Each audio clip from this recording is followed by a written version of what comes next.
Assalamualaikum warahmatullahi wabarakatuh. Sebelum kita masuk ke pembahasan, izinkan saya menyapa dengan hormat kepada dosen mata kuliah hukum pidana, yaitu Bapak Helmi Zaki Mardiansyah, SHMH, selaku dosen mata kuliah hukum pidana. Pada kali ini kita akan melakukan podcast ruang hukum yang mana menjadi tugas ujian akhir semester pada semester 3. Selamat siang semuanya, kembali lagi dengan kita dalam podcast ruang hukum. Oke, perkenalkan saya Khairul Zakia. Pada siang kali ini kita akan membahas topik yang harus kita ketahui bersama, yaitu kita akan bahas tentang hukum pidana. Halo, perkenalkan, nama saya Aat. Nah, di sini kita bakal bedah kenapa masyarakat itu butuh hukum pidana. Nah, di mana hukum pidana itu bukan cuma membuat nakut-nakutin saja, tetapi buat perlindungan masyarakat juga. Dan saya Muhammad Atailah. Kita juga bakal kaitkan sama materi kuliah kita dengan jurnal dari Syamsul Bahri yang sangat keren banget. Sudah kenal semua guys dengan para rekan saya yang akan mendampingi saya terkait ruang membahas tentang hukum pidana pada kali ini. Ada Mas Aad dan juga Mas Ato yang pada podcast kali ini akan menjawab pertanyaan-pertanyaan yang saya ajukan kepada mereka. Sebelum saya Mas Ato, saya mau beralih ke Mas Aad dulu ya. Nah Mas Aad, pada mata kuliah hukum pidana, bab 1 itu menerangkan tentang hukum pidana ya pasti. Itu menerangkan tentang definisi hukum pidana. Tetapi banyak para pakar ilmu hukum yang mendefinisikan hukum pidana itu berbeda-beda. Bermacam-macam gitu. Ya, bermacam-macam ya Mas. Menurut Mas Aad nih, apa ya?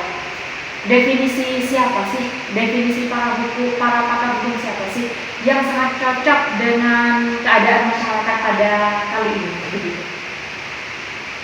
Gimana? Baik, ya. Definisi hukum pidana bagi masyarakat ya. Kalau menurut saya dengan apa? Yang paling cocok. Cocok gitu ya. Kalau dibilang paling cocok ya, sebenarnya kan dari segi definisi itu kan banyak juga ya, dari pakar-pakar. Nah, kalau kita mengaca dari materi perkuliahan kita selama 1 semester kemarin, nah itu di bukunya Bapak Helmi itu ada. Kalau menurut melihatnya itu ya, apa itu hukum pidana itu bagian dari hukum yang menentukan perbuatan yang dilarang. Nah, tetapi menariknya dari jurnal Syamsul Bahri disebutkan juga kalau hukum itu apa ya? Hukum pidana itu adalah instrumen keadilan. Nah, jadi tujuannya itu bukan cuma untuk balas dendam saja, tetapi untuk menjaga kestabilan sosial. Jadi begitu. Berarti yang paling cocok, definisi yang paling cocok dengan kondisi masyarakat sekarang itu menurut Mulyatno ya Mas Aad ya. Terus didukung sama jurnal yang diangkat ya pada kali ini begitu ya. Kalau menurut Mas Ato nih, pendapat jawaban dari Mas Aad tentang definisi hukum pidana yang cocok dengan masyarakat sekarang itu, katanya Mas Aad ini pendapat definisi dari Mulyatno begitu. Kalau menurut Mas Ato itu gimana? Ya, dari penjelasan Mas Aad tadi itu dalam retorika kita lihat pandangan pada zaman sekarang ini itu memang yang paling relevan adalah definisi dari Mulyatno. Ya, itu saya juga setuju dengan pendapatnya dari Mulyatno tentang hukum pidana. Nah, begini Bapak Ibu, bayangkan kalau tidak ada hukum pidana di situ, maka manusia itu menjadi homo homini lupus. Maknanya apa? Maknanya itu adalah manusia itu menjadi serigala bagi manusia yang lain. Nah, jadi dari definisi yang telah dipaparkan oleh Mas Aa tadi, bisa kita lihat bahwa hukum pidana itu mempunyai fungsi yang mana itu hukum pidana itu menjadi social control atau menjadi alat kontrol sosial bagi kita atau bagi masyarakat. Oke. Iya, berarti hukum pidana itu penting banget ya buat masyarakat ya. Penting banget. Nah, tadi sudah di-spill ya tentang definisi hukum pidana itu. Pendapat siapa sih yang paling cocok dengan kondisi masyarakat pada saat ini? Tadi sudah di-spill ya, yaitu pendapat dari Mulyatno sendiri. Selanjutnya bicara tentang soal tindak pidana ya. Sering kita dengar istilah Genstraf Sonderschuld. Tadi sudah didahului sama Mas Aat nih tentang pengertian hukum pidana ya. Penting, lebih tepatnya pentingnya hukum pidana bagi masyarakat. Bagi masyarakat ya. Sekarang aku mau beralih ke Mas Aat dulu tentang istilah Genstraf Sonderschuld ini, Mas Aat. Bisa jelasin nggak ke Zakia tentang apa sih hubungannya dengan unsur kejahatan pada saat ini? Nah, ini sangat menarik sekali Mbak Zakia. Jadi begini Mbak, artinya itu tiada pidana tanpa kesalahan. Nah, maknanya perbuatan jahat itu baru bisa dihukum kalau memenuhi unsur-unsur. Nah, apa unsur-unsur itu? Ada beberapa unsur-unsur yang mencakup dari istilah tersebut. Yang pertama itu ada perbuatannya. Yang kedua melawan hukum. Maksudnya perlakuannya, perbuatannya melawan hukum. Terus yang ketiga itu pelakunya punya niatan yang jahat. Nah, itu adalah unsur-unsur yang mencakup pada istilah tersebut. Seperti itu.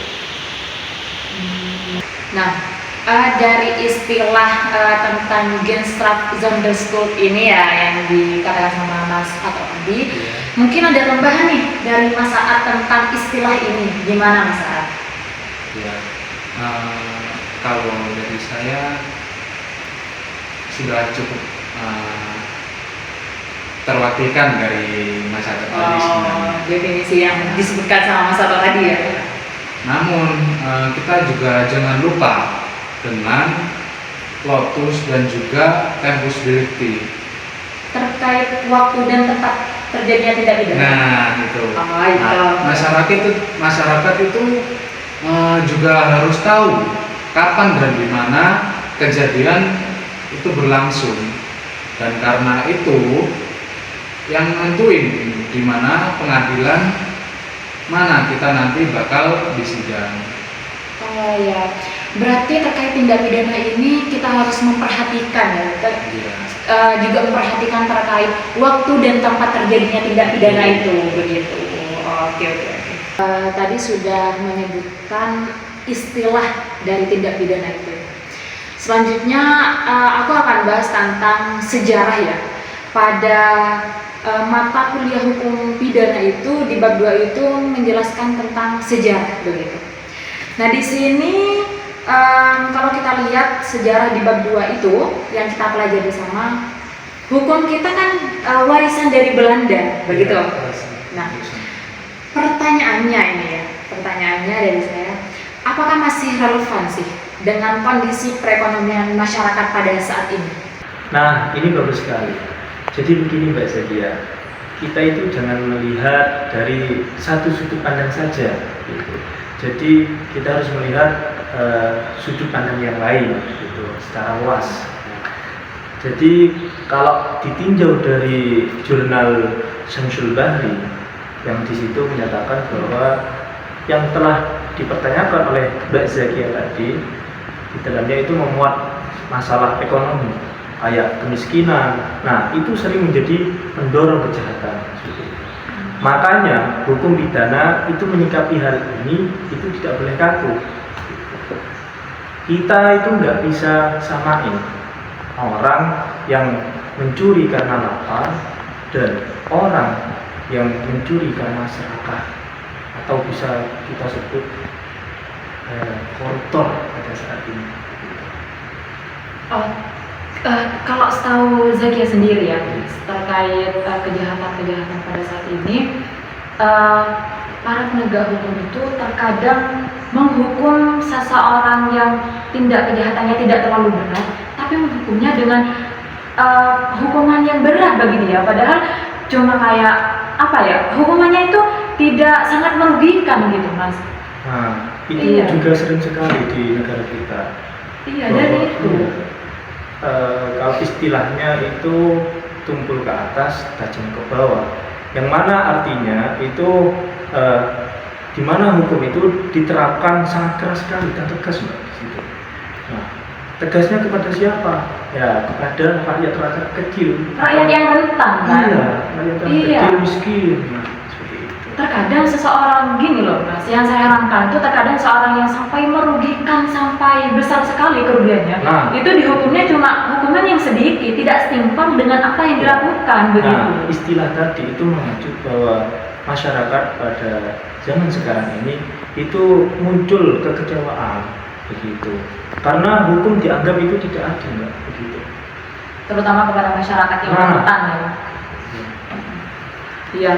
Kalau tadi dari Mas Alto itu, Mas Saat katanya tuh benar nggak sih kalau hukum itu tumpulnya tuh ke atas, kalau tajamnya ke bawah begitu.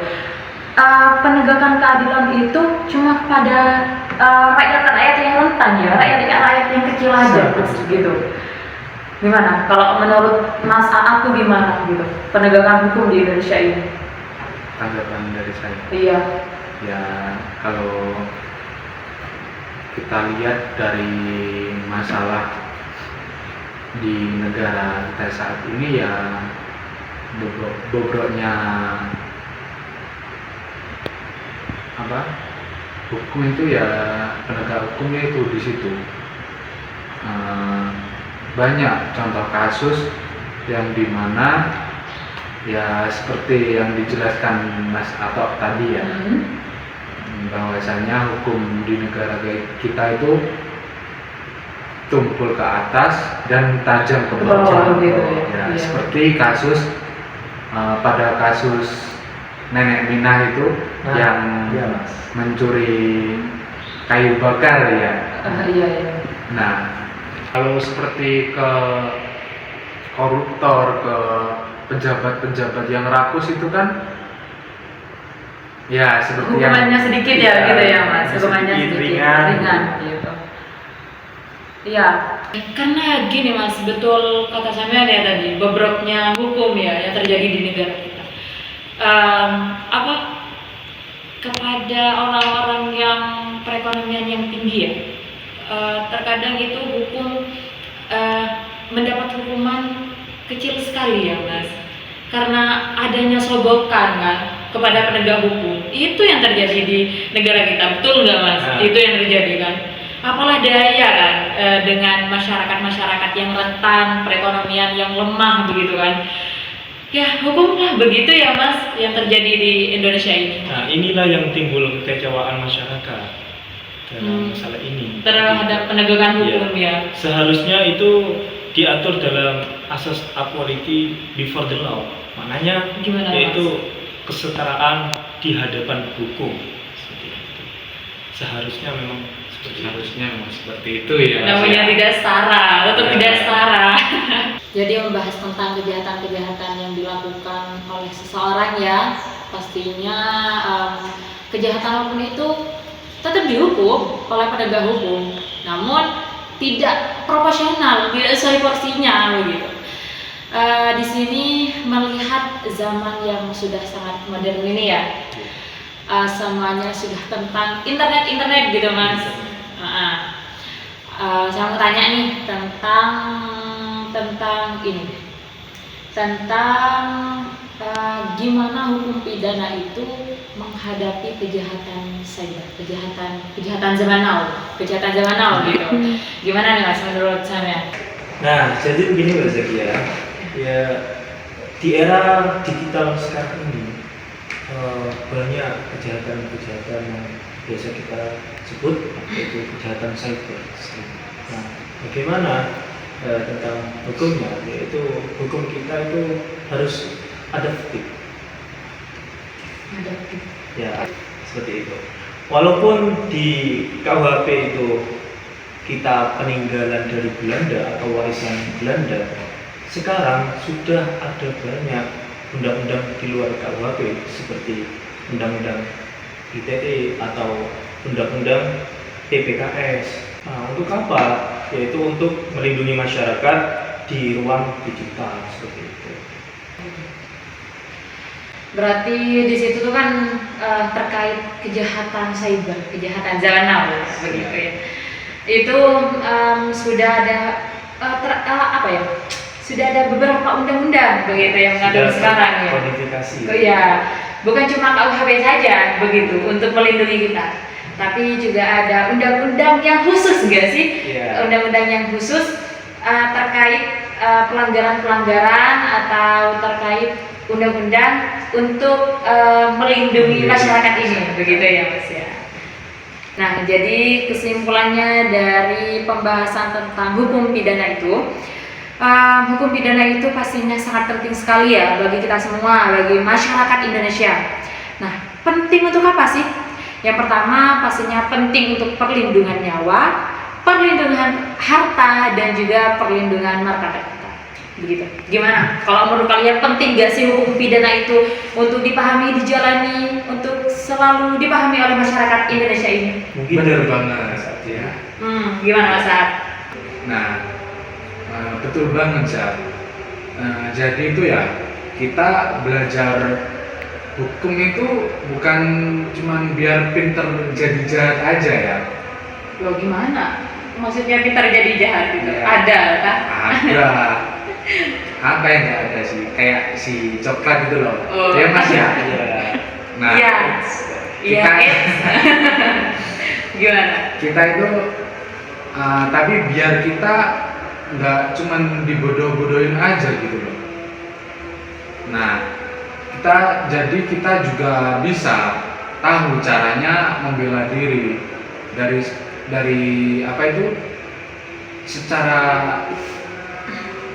Kalau ada pelanggaran itu harus tahu lah hukumnya itu apa gitu ya. betul. Iya, biar nggak terjadi pada masyarakat yang rentan gitu ya Pak. Iya. Iya.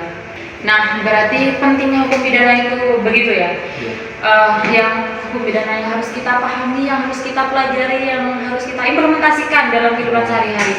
Betul. Ya, agar tidak dibodoh-bodohi ya, betul katanya tadi ya. Betul.